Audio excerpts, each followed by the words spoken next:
بسم الله الرحمن الرحيم واتل عليهم نبأ نوح إذ قال لقومه يا قوم إن كان كبر عليكم مقامي وتذكيري بآيات الله فعلى الله توكلت. شيخ إبراهيم وش فعلى الله؟ فعلى لام مرقق الأول، أما اللام من لفظ الجلالة فهو مفخم. فعلى الله وش فعلى الله؟ نعم فعلى الله توكلت. أي نعم.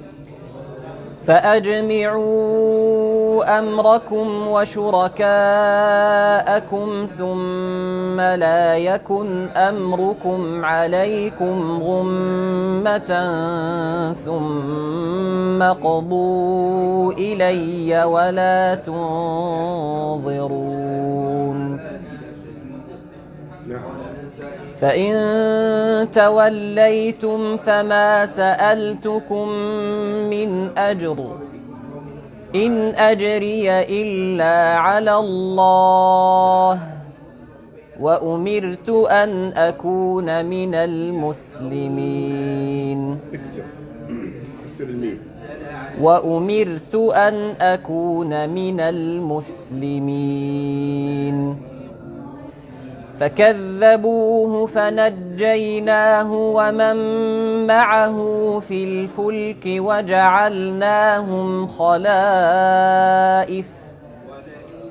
وجعلناهم خلائف وأغرقنا الذين كذبوا بآياتنا فانظر كيف كان عاقبة المنذرين. ثم بعثنا من بعده رسلا إلى قومهم فجاءوهم بالبينات فما كانوا ليؤمنوا بما كذبوا به من قبل كذلك نطبع على قلوب المعتدين. ثم بعثنا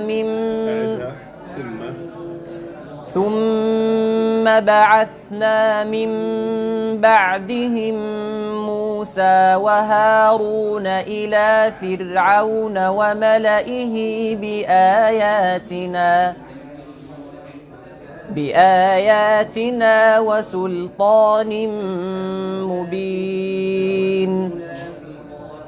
فلما جاءت ثم بعثنا من بعدهم موسى وهارون نفس عميق يا شيخ، خذ نفس عميق واقرأ من جديد.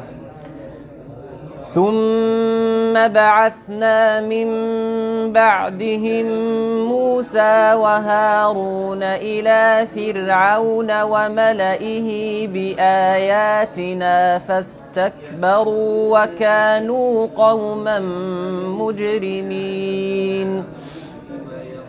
فلما جاءهم الحق من عندنا قالوا إن هذا لسحر مبين.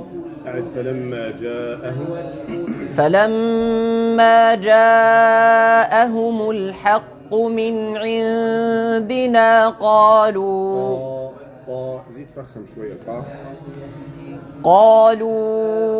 إن هذا لسحر مبين.